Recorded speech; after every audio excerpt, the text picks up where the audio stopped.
Chris Karpiak, and I'm going to show you a really fun project using a variety of supplies from Grafix. And to start with, I am adding water to watercolor paper, and then I'm adding some acrylic inks, but underneath, you'll see it's kind of been well used already, is this magnificent watercolor board.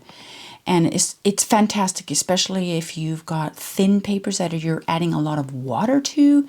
The board is really great for holding papers that you have a lot of water added to it. Like, it's not going to absorb the water, it's just going to let the paper dry onto the board, and I can highly recommend this board.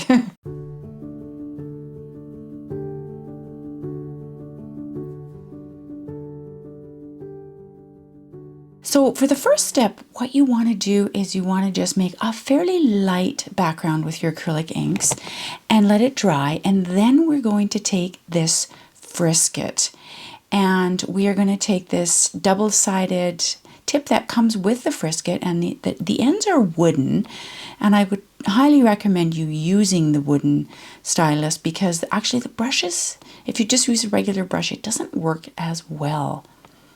And decide what kind of pattern you want to make on the paper. And for me, I'm just making sort of these random leaf shapes and then some little dots here and there. And what it's going to do is create a mask to the light colors that we've provided on our first base.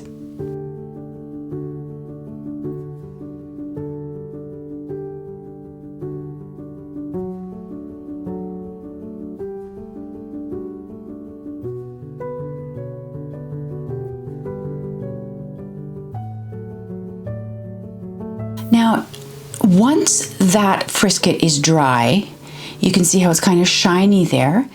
You want to add a second layer with, again, acrylic inks, and you want to make this layer a bit darker than the first so that when everything is dry and you rub the frisket off, you're going to get the lighter color underneath the part that was masked.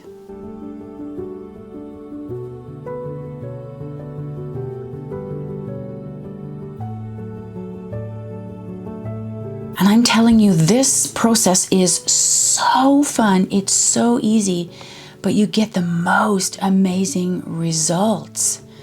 And you can use, just a small piece of paper, or you can use a full-size paper like I'm doing here. It doesn't matter. And when everything is totally dry, paint's dry, frisket's dry, literally you just rub it off with your fingers and already you can see the magic appearing, and it's so fun. I think it might be a little bit addictive even. And here's the whole page with everything rubbed off, and presto, already we have made a collage paper. Now we're going to use our matte stencil film, and really this is great for making stencils because it's semi-opaque, it's thick enough, and it works really, really well. And so you just want to decide what pattern you want to make and cut out those shapes. Again, I'm making sort of like a leaf shape. Just ignore the pattern that I did on the edge. Obviously, don't want it to go right to the edge because we're going to be stenciling through the holes.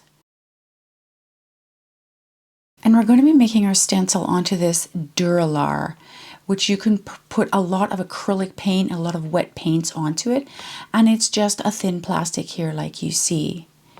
So I'm just going to take some neutral gold here, metallic paint, and I'm just going to go through my stencil and cover the whole piece.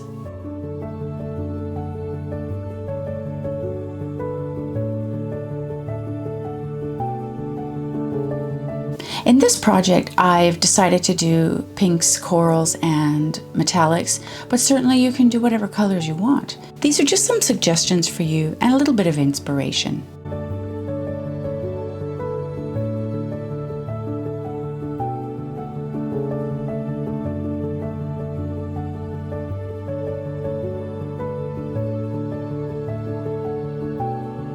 For our next step, we're going to need Duralar again. It's a matte film this time. And we are going to do some stamping on it. Now, you don't need a big piece. You just want it the width of your card, because actually we're going to be making a card and probably just cutting it right in half. So you don't need a huge piece. And here I'm just using a rubber stamp with some really beautiful writing on it. And that's going to also become just sort of an element that we're going to adhere to our card. Now you want to make sure though when you're doing this, you want to take your heat tool and let it dry, because it stays wet for a while and you don't want it to smudge. Now let's have some fun with our shrink film.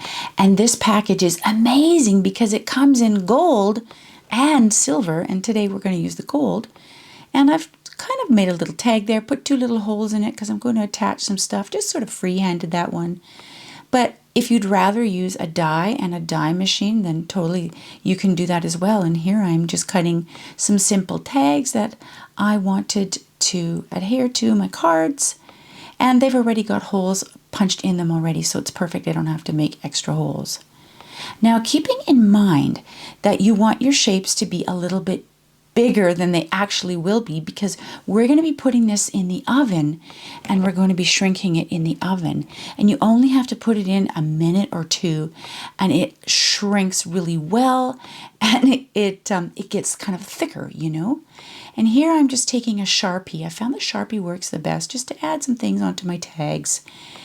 And the one thing I would not recommend is stamping onto this material, because actually the ink just doesn't dry, unless maybe you are using a StazOn, and I just didn't have any right now. So if you have one, you might want to give it a go. Now here I just wrote, you know, wishing you the best with my, just some messy handwriting. And here I just sort of doodled on there. And this one's cool. It's a bit embossed around the side, so it might be really cool when I put it in the oven. Now, what you want to do is cover it with some parchment paper, put it in the oven, and then, like I say, in a minute or 2, it's going to come out. And look at how cute that heart is. And they really do shrink. Like, it's just the coolest thing to watch. And that one turned out actually so much better than I thought. We have a few here that are a bit lumpy and bumpy and didn't turn out as well as I'd hoped. We're going to use this double tack mounting film to adhere things together, because we are ready to put this card together. And this is actually just like using 2-sided tape, essentially. But we want to make sure we are cutting everything to size. And here I've just got black cardstock for just a really fine little border around the collage paper.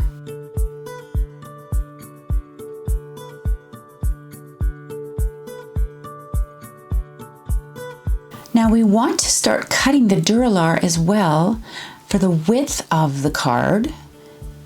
And also you want to decide like how tall and wide you want it. You want to also be cutting all your other elements, your Duralar, to match the width of your card, and maybe even altering, you know, how thick you want it, the band to go across your card.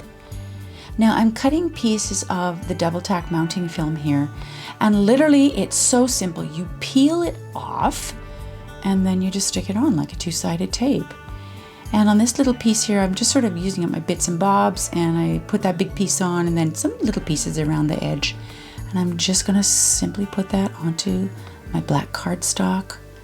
And now we're going to cut a couple of really little thin strips for each side of the clear Duralar. But I'm telling you, because the Duralar is clear, you don't want the mounting film to show through, and this one doesn't. You can't even see it, so it's absolutely brilliant.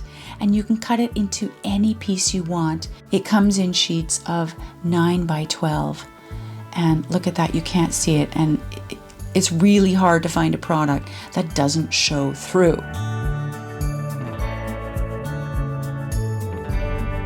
So I just love this one. And now we're putting on the matte Duralar just in the same way, just a couple of little strips and just putting it on there. You'll notice that I didn't quite put my Duralar on right dead smack in the middle. Kind of wanted it down a little bit nearer the bottom just to give it some interest like that. And let's add some extra fun little elements now to jazz it up. We've got a beautiful little ribbon here you could add.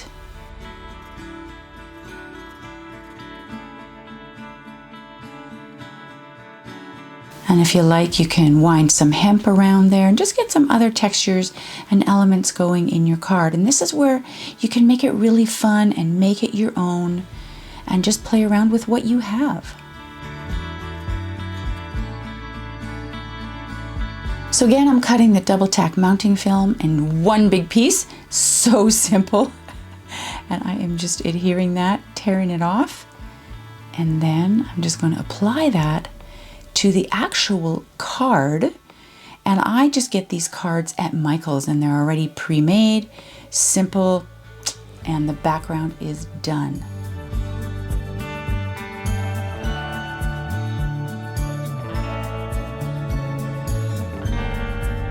I really couldn't find a stamp that was calling out to me that I wanted to add here, and I just wasn't in the mood for freehanding something. So I just felt like doing this oval here, and I just thought it needed something, another little element. But you know what? I think it's actually just a little bit too big, so I'm just going to cut it down a little bit smaller and try it again. And just tucking it in behind there, and it just already is giving some interest. And again, you can do whatever you want here. These are just a few ideas. I've taken a rusty old safety pin, and on there is a little rusted old washer. And I love this juxtaposition of this beautiful feminine paper to this metal, and then taking another clip, attaching those little shrunken tags that we made. You know, you can attach them with clips, you can attach them with pins, you can attach them with cord, you know, however you like to do it in any way. And it makes it so fun and so pretty, and just gives, like I say, extra elements and texture and interest.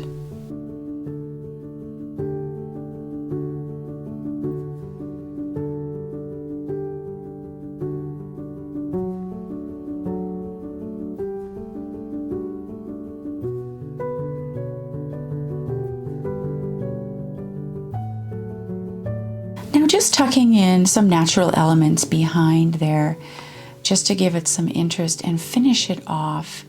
And look at that, it's just looking so beautiful. The final little touch is these little pearls that I'm just attaching there. And isn't that interesting? Again, the juxtaposition between the metal and the feminine colors and the pearls and the rust. And there we have it. There we have that little love, and I've attached some little pearls and a little metal ring there that got rusted up. And this one, this feather here, I had made that beforehand and I really liked it, and I thought I would put it on there. And here we have the finished product. And there we've got so many beautiful elements and layers, and simple, but yet so effective. And I love those gold elements on top of the paper that we've created. I really hope you enjoy this little project, and I hope it inspires you to give it a go yourself. Take care, and we'll see you next time.